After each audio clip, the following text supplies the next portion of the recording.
우리 주 예수 그리스도의 십자가를 중심에 놓고 믿음의 길을 걸어가는 복된 성도들 되시기를 주님의 이름으로 축원합니다. 우리 옆에 분하고 이렇게 인사합시다. 예수만이 우리의 소망입니다.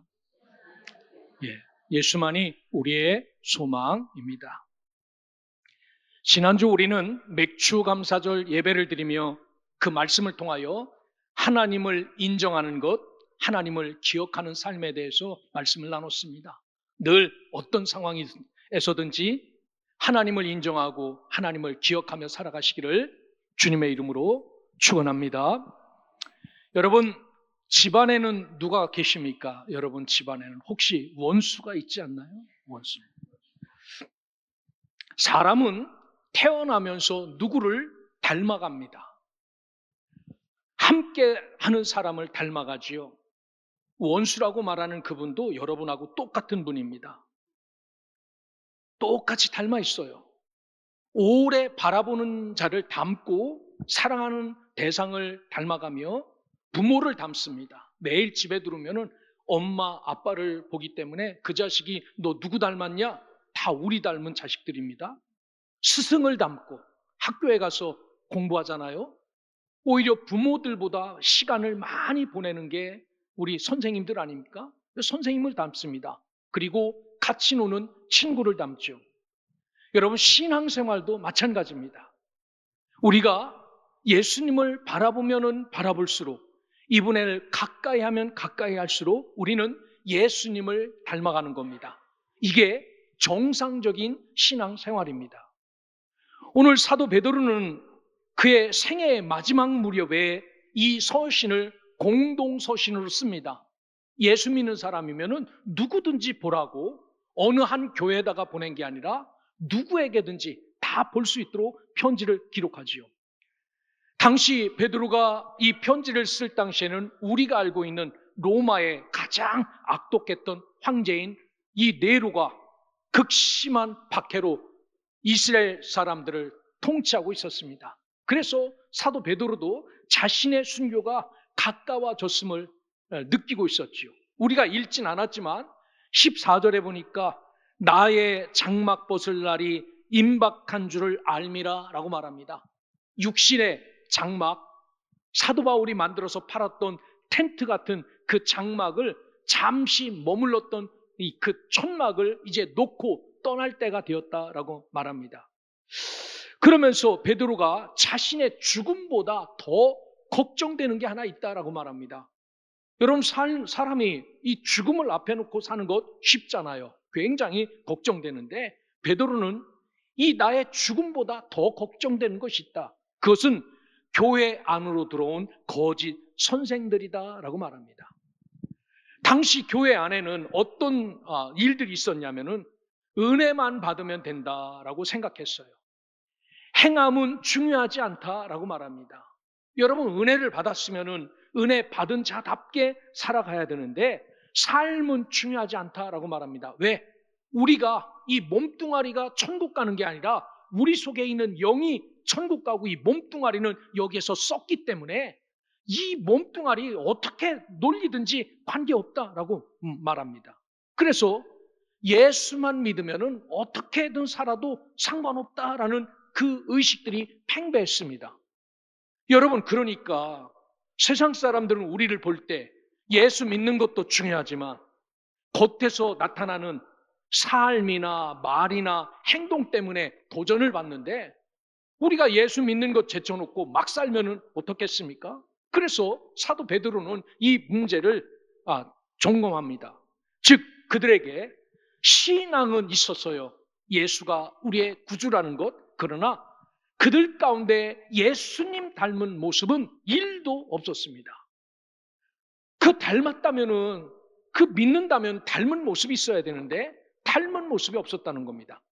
입술은 거룩했습니다. 나 예수 그리스도를 믿는 자입니다 라고 말하지만 생활은 세상과 다르지 않겠습니다. 그래서 사도 베드로는 마지막 유언처럼 간절히 외치죠. 여러분, 구원받은 자답게 살아갑시다. 이것이 하나님의 뜻입니다 라고 말합니다. 예수님을 믿는다면 예수님을 닮아야 됩니다. 예수님처럼 말하고 예수님처럼 행동하고 예수님처럼 움직이는 것, 이것이 신의 성품을 본받는 자입니다 라고 외칩니다. 사랑하는 성도 여러분, 오늘 저와 여러분들도 이 질문 앞에서 나는 하나님의 성품이 조금이라도 있는가, 그분이 원하시는 성품이 있는가를 점검하시면서 오늘 우리도 하나님 앞에서 이 세상 속에서 하나님의 거룩한 성품을 닮아 사는 사람이 되어야지. 그래서 여러분이 이 세상 속에서 디딤돌이 되어야 되지, 여러분들 때문에 걸림돌이 되어서 나 교회 안 나가? 하나님이 어디 있느냐? 저렇게 말로는 그럴듯하게 예수 믿는다고 하지만 저 사람 행동을 보면 저게 예수 믿는 사람이냐라고 평가받는 사람이 되지 않도록 하나님의 성품을 닮은 사람으로 온전히 세워지시기를 주님의 이름으로 축원합니다. 오늘 성경은 신성한 성품의 사람은 하나님의 은혜에 의해 믿음의 덕목처럼 한 가지 한 가지 덕목을 세워가는 사람이다 라고 말하지요. 오늘 베드로는 3절에서 놀랍게 말합니다. 우리는 스스로 거룩해진 사람들이 아니라 하나님께서 모든 신기한 능력으로 우리를 거룩하게 만들어 주셨다라고 말합니다. 그분이 가지고 있는 신비한 때타올로 막 우리 죄를 닦아준 것 아니라 말로 표현할 수 없는 신기한 능력으로 생명과 경건에 속한 모든 것을 우리에게 주셨다라고 말합니다. 여기 신기한 능력은요, 말 그대로 아버지 하나님의 전능하신 능력입니다. 말씀 하나로 다 할 수 있는 능력. 우리에게 눈에는 보이지 않지만 성령을 주셔서 우리를 움직이는 능력, 이런 것으로 우리에게 죄와 허물로 죽어있던 우리를 돌같이 딱딱한 나의 마음을 어루만져 주시고 부드럽게 하셔서 나를 죽은 자 가운데서 살려주시고 불러주셔서 오늘 우리가 그분의 손에 꼭 붙들려 있다라고 말씀합니다. 그래서 구원도 은혜이고 믿음도 은혜이며 하루하루 숨쉬고 살아가는 것도 은혜란 사실입니다. 오늘 주님이 이런 구원의 은혜를 우리에게 신비한 능력으로 허락하셨다라고 말합니다. 그러면은 이 전능하신 능력의 은혜로 구원받은 사람은 누구를 닮아가며 살아야 되는가? 성령 예수님을 닮아가야 되는데, 그래서 베드로는 4절에서 이렇게 말합니다. 너희가 정욕 때문에 세상에서 썩어질 것을 피하여 신성한 성품에 참여한 자가 되게 하려고 우리를 구원하고 불렀고 구원의 은혜를 우리에게 부어주셨다라고 말합니다. 여러분 집안에 여러분 닮은 애들이 똑같이 있죠? 저놈은 나 닮은데 하나가 없다라고 말하지만 다 여러분 닮은 사람입니다. 여러분들보다 더 오래 마주보고 밥을 같이 먹은 자식이 있을까요? 없습니다. 다 여러분들이 낳아놓은 자식, 여러분들과 함께 어렸을 때부터 밥을 먹고 까꿍까꿍 엄마 아빠 해서 키운 사람입니다. 여러분들을 가장 많이 닮았어요. 그런데 커나가면서 그런 자식들이 나는 아버지 닮지 않다고, 나는 엄마 닮지 않았다고 그러면 기분 좋겠습니까? 여러분, 그 어떤 때는 속 시원할 때도 있을지 모르지만 여러분 자식들이 부모를 닮지 않았다고 나는 당신은 모른다고 그러면요, 그거보다 심한 모멸감과 배신감이 어디 있겠습니까? 정말 못나도 나 닮았다고 해야 좋고 정말 잘나도 나 닮았다고 해야 좋지요. 우리도 마찬가지입니다. 주님께서 우리를 건져서 꺼내 놓으셨는데 죽음 위에서, 그런데 이것들이 잘 먹고 살 땐 좋았는데 가끔가다 당신이 누구십니까? 라고 이렇게 묻는다면 나를 구원해 놓으신 하나님이 얼마나 섭섭하겠습니까? 그래서 오늘 성경은 우리를 이렇게 건져 놓은 것은 신의 성품, 신성한 성품, 하나님의 성품에 참여하는 자가 되게 하려고, 하나하나 배워가는 자가 되게 하려고 우리를 건져주셨다라고 말합니다. 이 신성한 성품은요, 하나님께 속한 본질적인 성품, 하나님의 본질, 하나님의 성품을 뜻하는 겁니다. 그분은 어떤 성품을 갖고 살아가셨습니까? 오른쪽 뺨을 대면 왼쪽을 돌려대는 이런 성품입니다. 아무리 이분을 미흡게 평가해도 나는 너희를 사랑한다라는 성품입니다. 이 말은 우리 인간이 하나님이 된다는 의미가 아닙니다. 우리가 예수 그리스도의 생명을 받아 예수님이 하셨던 그 성품, 그렇게 사셨던 성품 하나하나를 닮아가는 것이다 라고 말합니다. 그러기에 오늘 믿음의 길을 걸어가면서 우리도 예수 닮기를 애쓸 수 있기를 주님의 이름으로 축원합니다. 여러분, 누구를 닮기 위해서는 뭐를 잘해야 됩니까? 시간을 많이 내야 돼요. 내가 누구를 닮을 때 우리 선생님을 닮고 싶다라고 그러면요, 불나게 그 선생님에 가서 선생님에게 말씀도 듣고 가르침도 받아야 너 선생님 닮았다라고 말하지요. 한 번도 만난 적 없는데 선생님 닮았네? 그럴까요? 아닙니다. 우리가 예수를 닮기 위해서는요, 예수님과 자주 교제를 하셔야 됩니다. 교회는 못 나와도 집에서 말씀을 읽으며 하나님께 기도하며 하나님 앞에 찬양하며 그분의 성품이 어떤지를 계속 이분과 만나야 성품이 쌓여지는 것이지요. 오늘 성경에 보면은 신성한 성품에 참여하는 자가 반드시 변화되어 가야 될 8가지 로드맵을 우리에게 말씀합니다. 이렇게 변화되어져 가야 신성한 성품을 갖춘 사람이다라고 말합니다. 여러분, 이 신성한 성품에 참여하는 자의 가장 기본 베이스는 믿음입니다. 누구를 믿는 믿음입니까? 내 주먹이 아니라 예수 그리스도가 우리의 구주 되신다는 이 믿음이 기본입니다. 다 이 자리에는 이 믿음 있는 자가 나와 있어요. 그러면 이 믿음 위에 무엇을 더하라라고 말하냐면은 덕을 더하라라고 두 번째 말해요. 이 덕은 탁월한 인격입니다. 예수 그리스도를 닮은 숭고한 삶입니다. 얼마나 귀하길래 믿음에 예수 닮은 인격을 올려놓아야 신의 성품에 참여한 자가 된다라고 말합니다. 여러분, 저 바닷가에 가면요, 그 동글동글한 조약돌들이 있어요. 여러분들 집에 갖고 오시고 싶을 만큼 동글동글한 돌들. 처음부터 그 돌들이 동글동글했을까요? 아닙니다. 몇 년 동안 거기서 돌들끼리 부딪혔을까요? 1년? 10년? 100년? 아니에요. 제가 보기엔 보통 한 1000년쯤 그렇게 돌들이 부딪혔을 것 같아요. 자기들끼리 부딪히면서 지금은 어떤 돌이 됐어요? 동그라서 누구도 상처 주지 않는 그런 몽돌이 되는 겁니다. 오늘 이 덕이란 아레테라는 말도 탁월한 인격입니다. 믿음 위에 이 예수님의 인격을 올려놔야 그분의 성품으로 변화되어 간다라고 말합니다. 저와 여러분들 가운데 이런 성품이 있는지를 점검하시기를 주님의 이름으로 축원합니다. 또 하나는 믿음 위에 이런 예수님의 성품인 덕을 올려놨다면은 그리고 지식을 올려놔라라고 말합니다. 세상에 교회 다니는 사람이 지식이 필요할까? 예, 압니다. 여기 그노시스는요, 하나님의 뜻을 분별하는 영적 지혜입니다. 항상 하나님 나라의 원리는 진짜를 하나 딱 세워놓고, 진짜를 세워놓고 가라지를 꼭 껴놓는 것 같아요. 왜 그렇게 만드셨는지 모르겠습니다. 아니, 사람을 만들어놨으면 헷갈리지 않는 원숭이를 만들지 마셨어야지. 그래야 원숭이 닮았다라고 말하지 않을 텐데, 그거를 만들어놔서 사람들이 추리해서 저 원숭이에서 사람 됐냐라고 말하는데, 그런 사람 보고 너 원숭이지라고 말하면 기분 더럽게 나빠합니다. 원숭이에서 왔다고 하는데. 우리가 믿음의 길을 걸어가면서 지식이 너무너무 중요해요. 꼭 가라지를 세워놔요. 우리 교회 옆에도 가라지가 하나 있습니다. 구원파, 침례교. 여러분 절대로 가시면 안 됩니다. 그래서 헷갈리게 만들어놔요. 무엇이 진리인지 무엇이 참인지를 이때 지식이 없으면 빠지는 겁니다.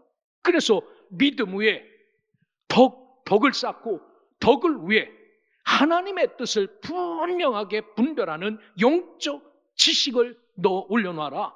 이게 참이구나, 이게 거짓이구나 라는 것을 구분하면서 이분의 성품을 닮아가지요. 그리고 나서 믿음과 덕과 지식 위에 여기 보니까 네 번째로 절제를 올려놔라 라고 말합니다. 자기 욕망을 성령 안에서 다스리는 능력입니다. 여러분, 자연적인 나의 모습으로 지금까지 살았다면 여기에 오실 수 있는 양반 아무도 없어요. 아무도. 다 어디에 가 있을 것 같습니까? 유치장, 깜빵. 여러분 마음속으로 이놈 한번 죽이고 싶다라는 마음 안 들었습니까? 그런 놈들마다 다 죽였으면은 100사람도 넘고 1000사람도 넘었어요. 여러분들 죽어 막 이러지 않아요.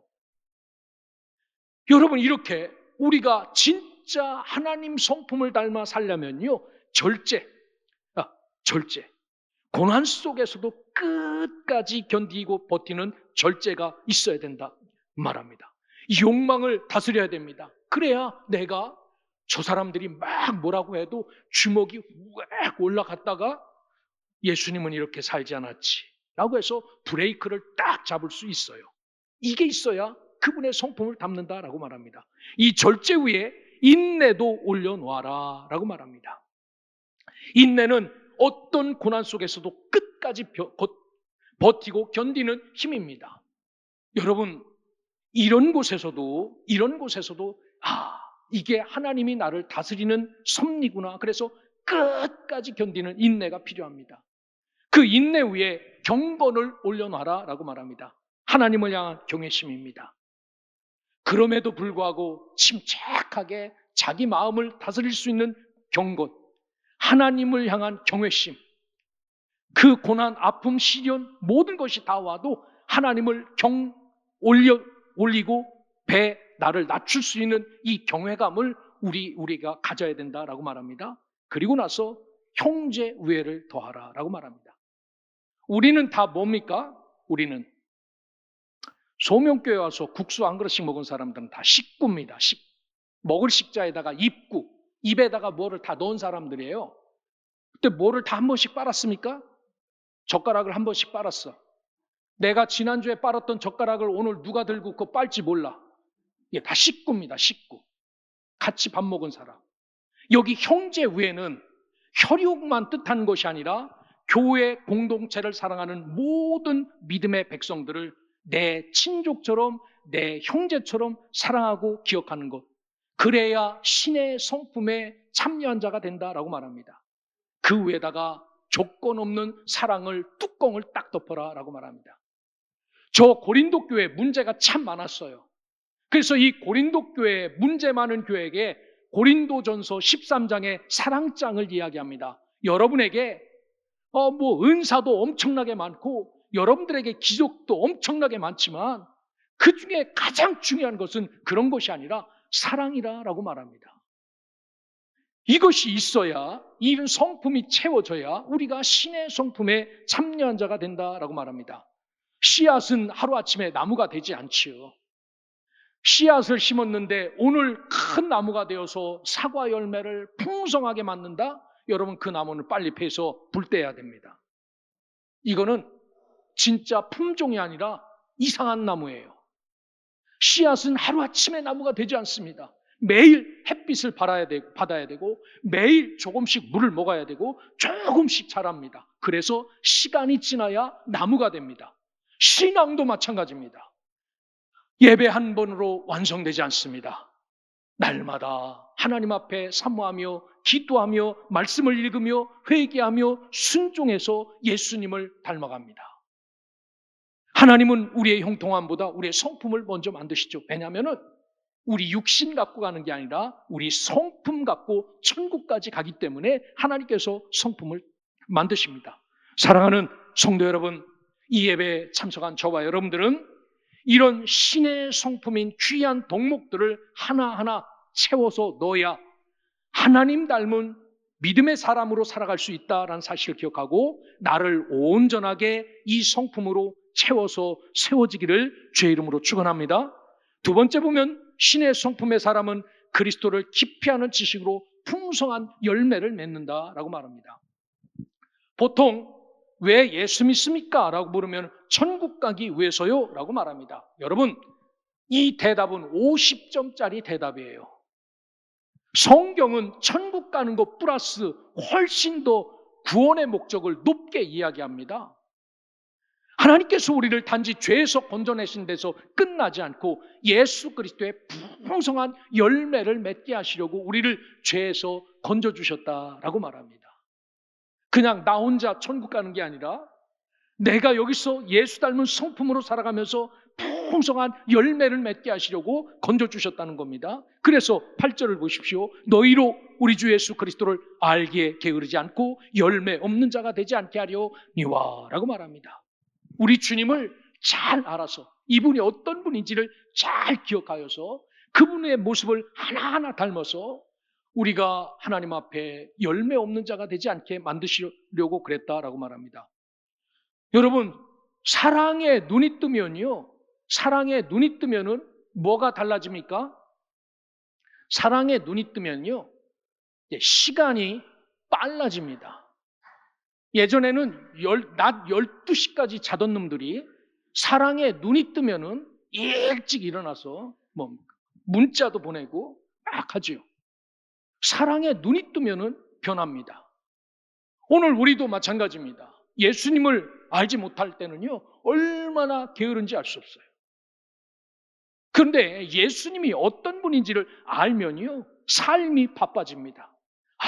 이분이 이런 분이구나. 내가 한 번이라도 더 만나고 더 듣고 더 기도해야지 라고 해서 새벽을 깨우고 기도하고 부르짖고 주님 나 출근합니다. 오늘 하루 함께하여 주시옵소서 라고 이렇게 삽니다. 이게 예수님을 아는 자의 행동입니다.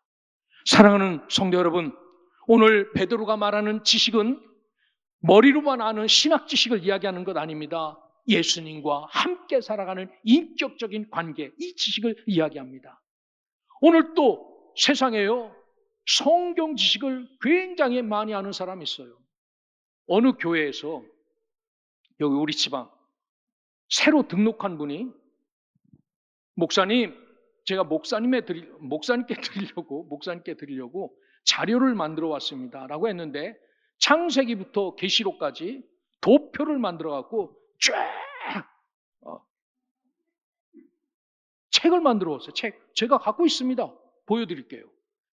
그분이 우리 교회 새로 등록한 분인데 이거 만들어 왔는데 한번 봐 해서 제 차 타고 가다가 차 뒤에다가 그거 꼽아놓고 안 내려서 집에 있어요. 그 책 봤더니요, 이분 성경 지식이 대단해요. 무슨 신학을 공부한 것처럼 엄청나게 얼마나 많이 읽었을까, 얼마나 많이 고민하며 이것을 만들었을까는 제가 알진 못하지만 그렇게 많이 했습니다.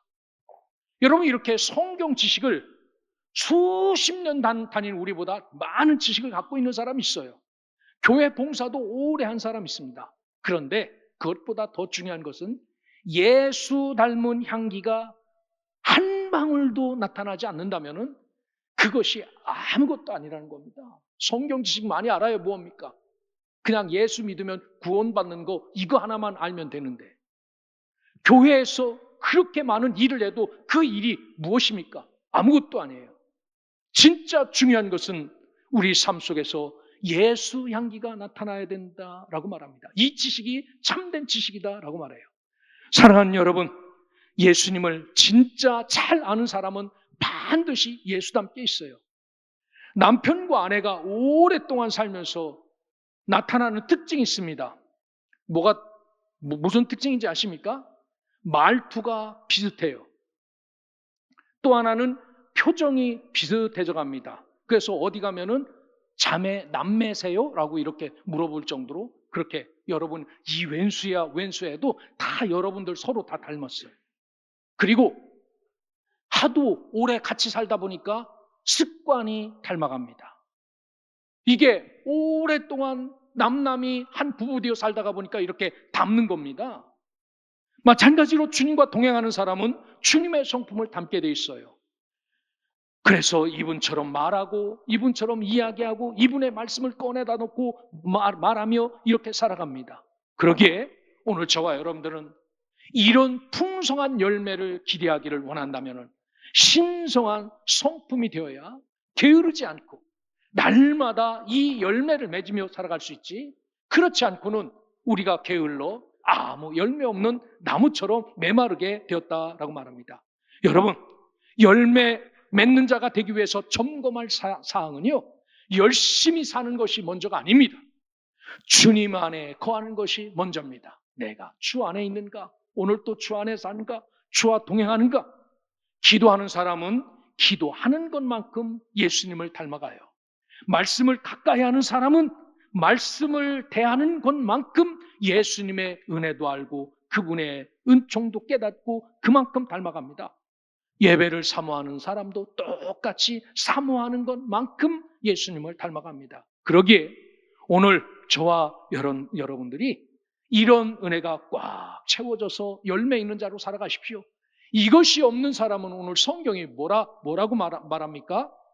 다 알아도, 다 믿어도 이게 없으면은 맹인하고 똑같다라고 말합니다. 얼마나 불편하겠습니까? 하루아침에 눈이 안 보여서 평상시에 자유롭게 뛰어다녔던 그 길을 갈 수 없는 그러한 맹인이 되었다면 얼마나 불편하겠습니까? 그러기에 오늘 저와 여러분들은 엄숙하게 열매 없는 삶의 원인이 무엇인지를 잘 돌아보시고 우리가 하나님 앞에 신의 성품을 닮은 거룩한 모습으로 열매가 풍성하여 정말 세상을 다 바라보며 하나님의 은혜를 기억하며 살아가는 믿음의 백성, 하나님의 자녀들 되시기를 주의 이름으로 축원합니다. 오늘 성경에 보면은 열매 없는 사람의 문제를 능력이 부족해서가 아니라 무엇을 잊어버려서라고 말합니다. 오늘 다윗 성가대가 십자가를 중심에 놓고 바라보고 믿는 그런 삶을 노래하지 않았습니까? 여러분, 구원의 은혜를 잊어버리고 십자가의 은혜를 잊어버리면 우리도 맹인처럼 살 수밖에 없어요. 사람은 은혜를 잊는 순간 제일 먼저 사라지는 게 감사입니다. 여러분, 감사 잊어서는 안 돼요. 하나님 앞에서도 되지만 함께 살아가는 우리가 얼마나 감사해야 될 존재가 많습니까? 감사가 사라지고 나면은 사라지는 게 또 하나 있습니다. 순종이 사라집니다. 절대로 말 듣지 않습니다. 순종이 사라지면은 삶 속에 아무 열매도 맺혀지지 않습니다. 그러므로 우리는 날마다 십자가 앞으로 나가 십자가를 바라볼 때 우리 교만이 무너지고 십자가를 바라볼 때 미움이 녹아내리며 십자가를 바라볼 때 다시 사랑이 풍성하게 자라나 신성한 신의 성품에 참여하는 자로 살아가는 우리 소명의 성도들 되시기를 주님의 이름으로 축원합니다. 오늘 성경은 우리에게 말합니다. 10절에 보면 형제들아 더욱 힘써 너의 부르심과 택하심을 굳게 하라. 이것을 행한즉 언제든지 실족지 않게 하라 라고 말합니다.